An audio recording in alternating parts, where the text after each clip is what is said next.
Ryan's office revenge. Where's your tie? The voice cut through the executive conference room like a blade, stopping every conversation mid-sentence. I looked up from the chair I'd been pulling out, laptop bag over my shoulder, final investment agreement on a USB drive in my pocket. 20 months of work. $350 million on the line. Signing scheduled in 30 minutes. And apparently, according to the CEO's son standing across from me with his arms folded, none of that mattered as much as the piece of fabric missing from my neck. I'm Lucas Patterson, 49 years old, and until that morning I was Executive Vice President of Corporate Development at Careel Dynamics. I'd spent 25 years building that company from a regional manufacturer with 50 employees into a mid-size industrial software company worth a solid 8-figure valuation. This was supposed to be my victory lap. Instead, it became the day everything changed. Justin Careel, 29 years old, fresh MBA, designer suit. Zero understanding of what he was about to destroy. "Good morning, Justin," I said evenly. "Everything's ready for the ceremony. Legal has confirmed all documents, and Michael's team is already in the building." He crossed the room in 3 strides, grabbed my collar with one hand and yanked.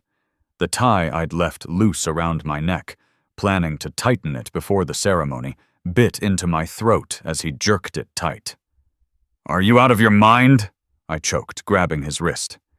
"This is the most important day in my father's career," he hissed, loud enough for the nearest executives to hear. "And you show up looking like Casual Friday. We have Pinnacle Capital executives walking in here in 20 minutes. I've been in prep calls since 5 a.m., I said, fighting to keep my voice level. Michael Brooks and his team care about the deal structure and our growth projections, not my... He ripped the tie off my neck. The fabric tore across my skin. A button popped and pinged off the glass wall behind me. Gasps rippled around the table where 15 other executives sat frozen. He held the tie up like evidence in a courtroom. "This," he announced to the room, "is why companies die. People who think the rules don't apply to them." Someone near the middle tried to speak. "Justin, maybe we should..." "Shut it!" He turned toward the door. "Security!" 2 guards appeared instantly. I recognized Timothy Garcia, one of the guys I'd chatted with about his kids' baseball games for 3 years. "Escort Mr. Patterson out of the building," Justin said, breathing hard. "Effective immediately. He's no longer with Careel Dynamics." I looked down the table. 25 years. Faces I'd worked alongside, built deals with, saved from disasters more times than I could count. Not one spoke. Not even the CEO. Not even Justin's father, Daniel, sitting at the head of the table, eyes glued to his tablet like he was reading the most important email of his life. "Justin," I said slowly, making sure everyone in that room heard. "If you do this, there won't be a deal to sign."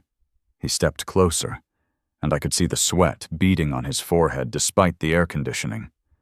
"I've reviewed the contracts. You're not the only person who can talk to an investor. You're just the only one who insults my father's legacy by showing up half-dressed to the biggest moment in our company's history." He nodded to security. "Take his badge, his laptop, everything. Box up his personal items." Timothy looked at me with genuine regret. I put a hand on his arm. "It's okay, Tim. You do what you have to do." Justin pressed my tie flat on the conference table like a prosecutor marking evidence. "You're done. Go home." I straightened my torn collar, picked up my personal notebook, the only thing I wasn't surrendering, and walked toward the door. As I reached the threshold, I turned back. For the record, I've closed $2.8 billion in deals for this company over 25 years. This $350 million investment was structured specifically around our long-term relationship with Pinnacle. But you're the boss now. The elevator ride down felt like it lasted an hour. My phone vibrated before I reached the lobby. Michael Brooks, Pinnacle Capital. The man whose firm was about to wire $350 million into Careel's accounts, in exactly 18 minutes. I answered. "Lucas, where are you? We're in the lobby with the full team, ready to make history."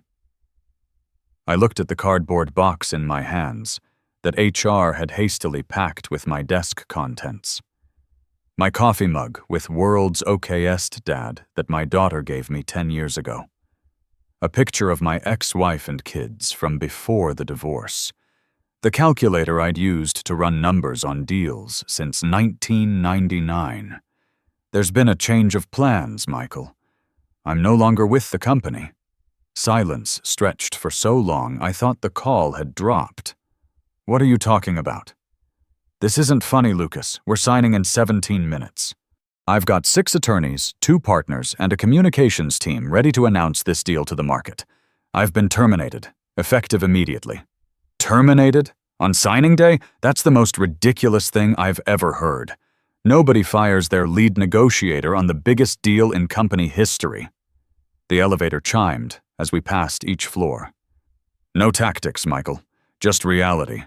I suggest you speak with Koreal's representatives about how they wish to proceed without me." "Stay exactly where you are," he said, and I could hear the steel in his voice that had made him one of the most respected private equity leaders in the Northeast. "I'm coming to find you." The doors opened to the marble lobby. Through the floor-to-ceiling windows, I could see Michael and his team from Pinnacle Capital. 3 men in navy suits, 2 women in business dress, all carrying leather portfolios thick with legal documents. Behind them stood a younger guy with a camera, probably their communications director, with embargoed press releases ready to hit the wire at noon. Behind them, descending the executive staircase with one hand on the polished rail, came Justin. Smug smile plastered across his face, convinced he'd just handled a problem with the decisiveness of a true leader. He had no idea what he'd actually done. But I'm getting ahead of myself. Let me back up before we go further. The first time I met Justin was 3 years earlier at a quarterly board meeting. He walked in 20 minutes late, sunglasses still on, sat next to his mother Sarah, and spent most of the meeting scrolling through his phone. When he did speak, it was to ask why we weren't moving faster into AI and crypto like every other company. After the meeting, his father Daniel pulled me aside in the hallway. "What do you think of him?" I chose my words carefully. Daniel had built this company from nothing, and I respected him. But his son? That was complicated. "He's smart," I said, "but he hasn't been punched in the face by reality yet." Daniel laughed, the first genuine laugh I'd heard from him in months. "He will be. That's exactly why I want him around people like you. Learn how business actually works." For a while, it seemed to work. Justin shadowed my meetings, asked decent questions about deal structures, even showed up on time most days. But he never grasped the most important thing: relationships. He thought money and titles spoke loud enough. He didn't understand that trust whispers quieter, but it carries a lot farther. When Daniel's health started declining 18 months before our signing day, everything shifted. The board meetings where Justin used to sit quietly in the back, now he had opinions, strong ones. And Daniel, whether from fatigue or guilt about not including his son earlier, stopped correcting him when he overstepped. Justin got a new title: Vice President of Strategic Initiatives. And suddenly people who'd been at the company for 10, 15, 20 years were taking orders from someone who still needed GPS to find our manufacturing facility. I kept my head down and focused on what mattered: the Pinnacle deal. Michael Brooks and I had spent 20 months building that relationship. Not just phone calls and PowerPoint presentations, but real work. I'd flown to Boston 8 times. He'd come to our facilities twice, walked the factory floor with safety glasses and steel-toed boots, watched our systems actually function. We'd argued about valuation models at 2 a.m. We'd shared beers after 12-hour negotiation sessions that went nowhere. By month 18, we understood each other. We didn't always agree, but we respected the process. That's worth more than most people realize. 3 months before signing day, Pinnacle's lawyers sent back what we hoped was the final draft. Michael called me about one specific clause. Section 14.2. The key person provision. You sure you want your name in here, Lucas? I was in my office, looking out at the parking lot where I'd parked in the same spot for 8 years. What's the concern? The clause is pretty explicit. If Lucas Patterson ceases employment at Carroll Dynamics for any reason other than documented illness or death prior to closing, Pinnacle retains the right to terminate this agreement without penalty. I leaned back in my chair. That's exactly what I want. You're betting the entire deal on your continued employment. That's a big risk. Michael, if I'm gone before we close, something's gone very wrong. You should have the right to walk away. He was quiet for a moment. You're that confident? I've been here 25 years. I built half the relationships that make this company valuable. If they're stupid enough to fire me before the biggest deal in company history, you shouldn't be doing business with them anyway. He paused again. Fair enough. We'll keep it. I didn't know it then, but I'd just loaded the bullet that would save my career and destroy Justin's. Back to that morning, when the elevator opened and I walked into the lobby with my cardboard box, Michael saw me before I saw him. His face went through 3 distinct phases: confusion, recognition, and something that looked like controlled rage. He ended his phone call mid-sentence and walked toward me. Lucas, he said, extending his hand for what became a brief, awkward hug while I balanced the box. What the hell is happening here? Plans changed, I said. His eyes dropped to my shirt. The torn collar where Justin had grabbed me. The missing button. The faint red line around my neck where the tie had been yanked. Who did that to you?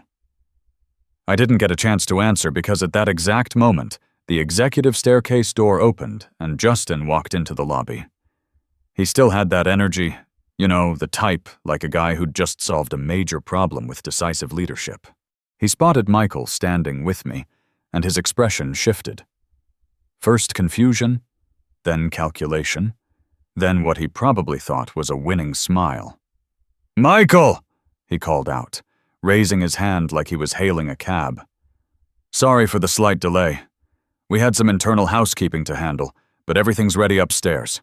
The conference room is set, documents are prepared, and the champagne is chilled. He walked over with his hand extended. Michael looked at it, but didn't take it.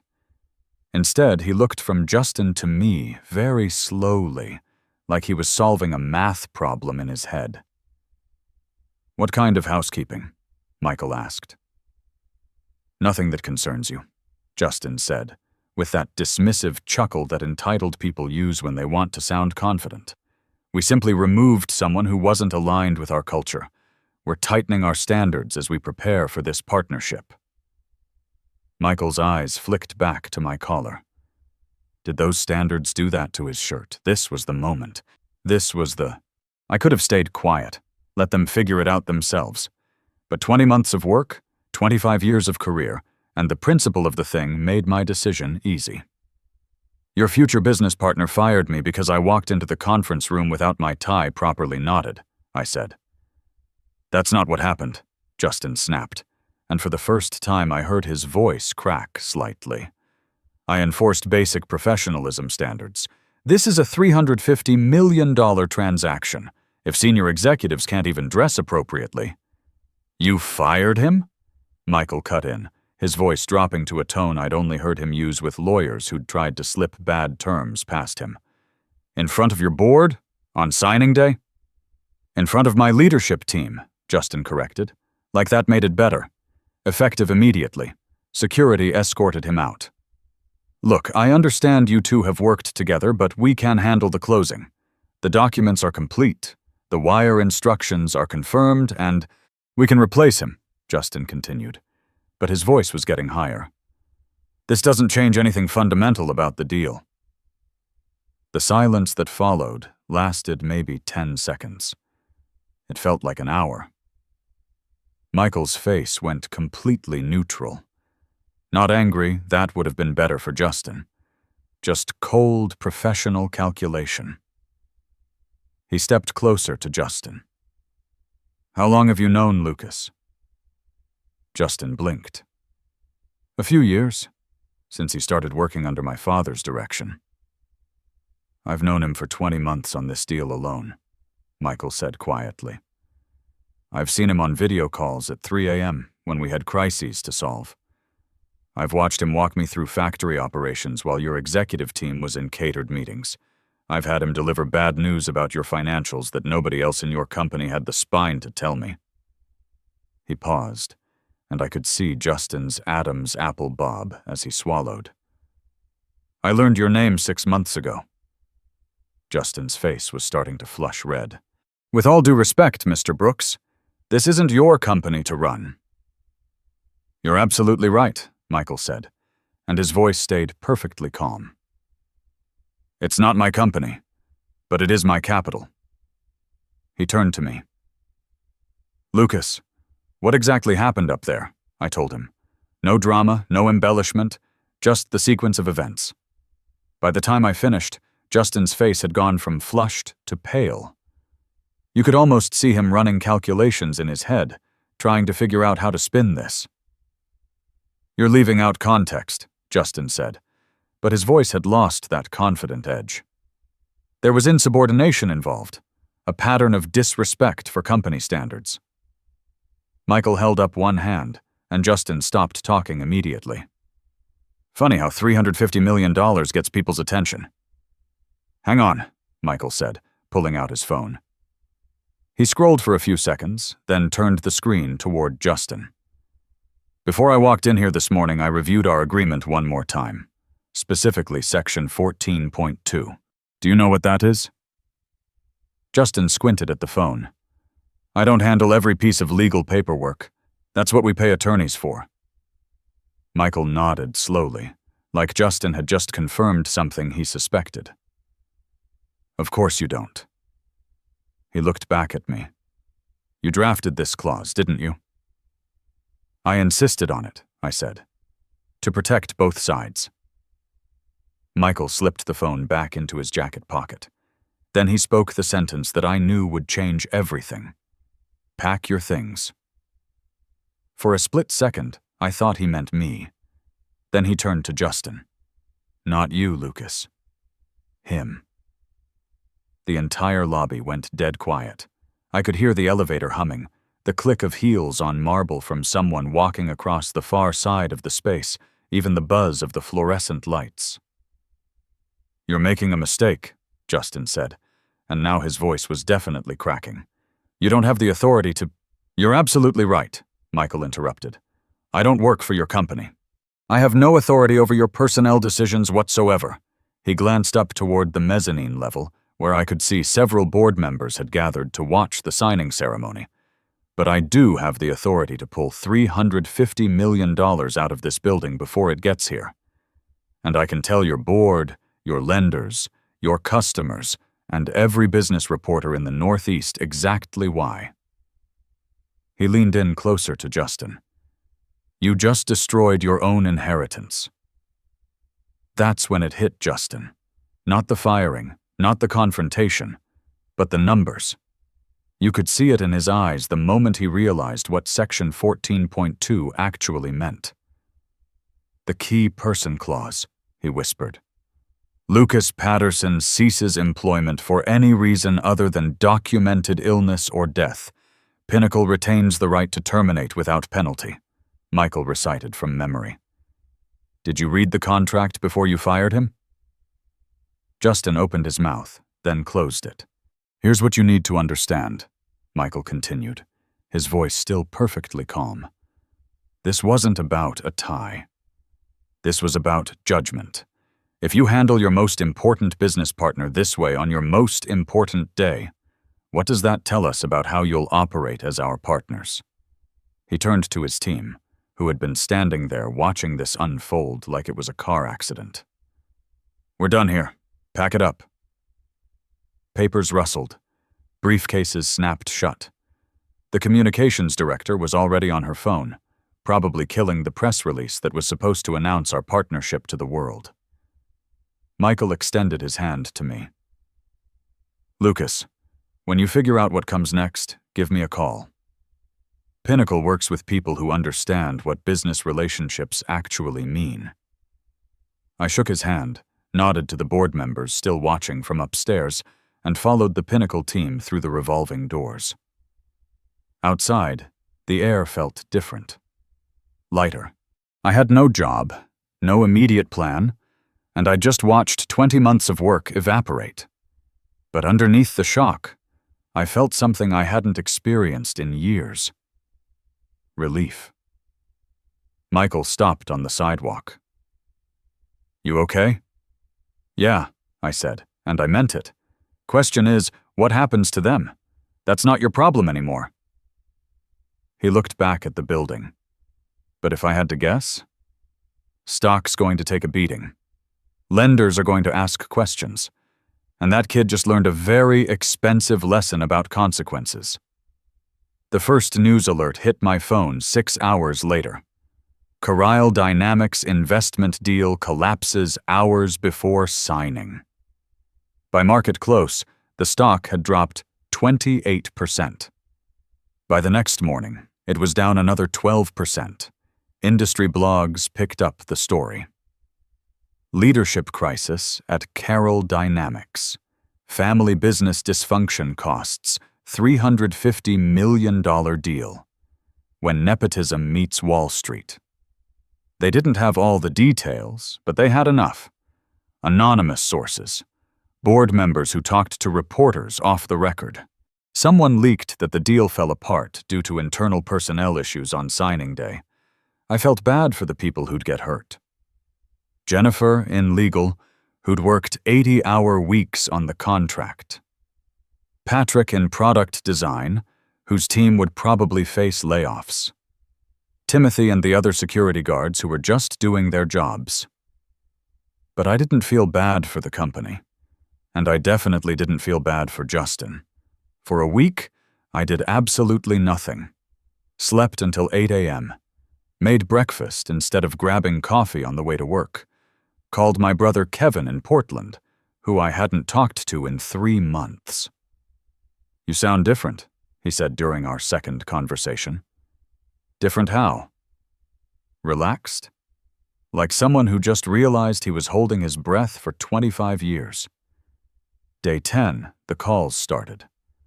First from colleagues, asking if I was okay. Then from headhunters, saying they had opportunities that might interest me. Then from competitors, wondering if I'd consider joining their teams. I didn't return any of them until I saw Sarah Carroll's number on my caller ID. "Lucas," she said when I picked up. "We need to talk." "Do we?" I could hear voices in the background, papers shuffling, the sound of a meeting being interrupted. "It's worse than we thought. The stock hit $23 yesterday. Lenders are asking for additional collateral. 2 major customers put their contracts under review." I waited. "We need your help." "Help with what?" "Bringing Pinnacle back, stabilizing the company, making sure we don't—" She trailed off. "Making sure you don't go under." "Yes." I looked out my kitchen window at my backyard. Sunshine. Birds. Quiet.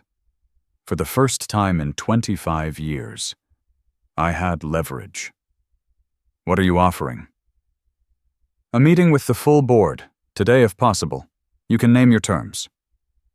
I smiled, though she couldn't see it. "I'll think about it," I said, and hung up. That night, I made my decision. But it wasn't the one they expected. At 6:45 the next morning, I called Sarah back. "I'll meet with your board, but not today, this afternoon." "This afternoon? That's very short notice. 2 p.m., and I'm coming with conditions." "What kind of conditions?" The kind that makes sure this never happens to anyone else the way it happened to me." She was quiet for a moment. "I'll see you at 2. At 1:55 p.m., I walked back into Koreal Dynamics wearing the same outfit I'd been fired in, same torn collar, same missing button. No tie. The board rose when I entered the conference room. "Lucas," said Anthony Stevens, the independent board chair. "Thank you for coming back." "Let's skip the pleasantries," I said, taking a seat at the far end of the table. "In 2 weeks, your stock dropped 40%. 2 major customers have put their contracts under review. Every industry publication is using phrases like leadership crisis and family business dysfunction." Uncomfortable shifting around the table. "You chose ego over competence," I continued. "You chose silence over leadership." I slid a folder across the table to Anthony. "These are my conditions. Non-negotiable." He opened it, eyebrows raising as he read. He passed it to Sarah, whose face went pale. The pages made their way around the table like a slow-motion explosion. When they finished reading, the room was dead silent. "This is extensive," Sarah said carefully. "Yes. Full reinstatement as Chief Operating Officer, reporting directly to this board. Salary increase of 85%, permanent board seat with voting rights, and substantial equity grant vesting immediately." And then the part that really made them sweat. "Section 7, Anthony read aloud. "Any new business ventures conceived by Lucas Patterson shall operate as joint ventures, with 70% ownership to Patterson, 30% to Koreal, with all resource usage documented and compensated." He looked up at me. 70%? You expect majority ownership of companies you build while we're paying you? I expect protection. You've proven that family politics can override sound business judgment. This ensures I'm never again at the mercy of someone's nephew having a bad day. "How does this benefit Koreal?" Sarah asked. "You've discovered your core business isn't as stable as you thought. You need new revenue streams, and you need them fast. You also need someone who can create them without worrying about whether a 29-year-old with an MBA is going to torpedo the whole thing because he doesn't like my shoes." A few people flinched. Nobody denied it. "And the public statement?" Sarah asked. "Press release acknowledging that my termination was an error in judgment that's been corrected, and that you're implementing governance changes so no family member can unilaterally override operational decisions." Anthony looked around the table. You could see the mental calculations happening: stock price, customer confidence, employee morale, media perception. Finally, he picked up his pen. "We followed the wrong person's judgment and nearly destroyed this company. I'm not inclined to repeat that mistake." He signed. One by one, the others followed suit. When the folder reached Sarah, her hand was shaking as she signed the last page. "When can you start?" Anthony asked. "I already have." That evening, I called Michael Brooks. The conversation lasted 2 hours. "Lucas, your company humiliated you in front of my entire team. Why would Pinnacle want to get back into bed with that? Because you wouldn't be getting into bed with them. You'd be working with me, and I now have the authority to make commitments that stick. What if they change their minds again? They can't. Not without destroying what's left of their credibility, and not without going through this board, which now includes me." A week later, Michael flew back to Boston for a smaller deal. Not $350 million that ship had sailed, but $180 million, with stricter terms and more oversight. Carolo would get the capital they desperately needed, but Pinnacle would have much more control over how it got used. While we rebuilt the Pinnacle relationship, I started working on something else, something that had been gnawing at me since that morning in the conference room. I called Patrick Wilson from our design team. I need a small group, off the books, nights and weekends. For what? Executive transition consulting, services for professionals 45 to 65 who are navigating career changes, family business conflicts, succession planning issues. He raised an eyebrow. We make industrial software, not consulting services. We understand systems and processes. Right now, there's a massive gap in the market for people who know how to handle leadership transitions without destroying companies in the process. Within 2 weeks, I had 4 people. 2 analysts who were tired of running the same reports. A former strategy consultant whose dad had run a family business into the ground. An organizational psychologist who specialized in workplace conflict. We met after hours. Saturdays in empty conference rooms. Sundays at coffee shops across town. 6 months later, Patterson Advisory Group was real. Our first clients were companies facing exactly the kind of crisis we'd just navigated. Family businesses where competence and bloodlines were getting confused. Executives being sidelined by politics instead of performance.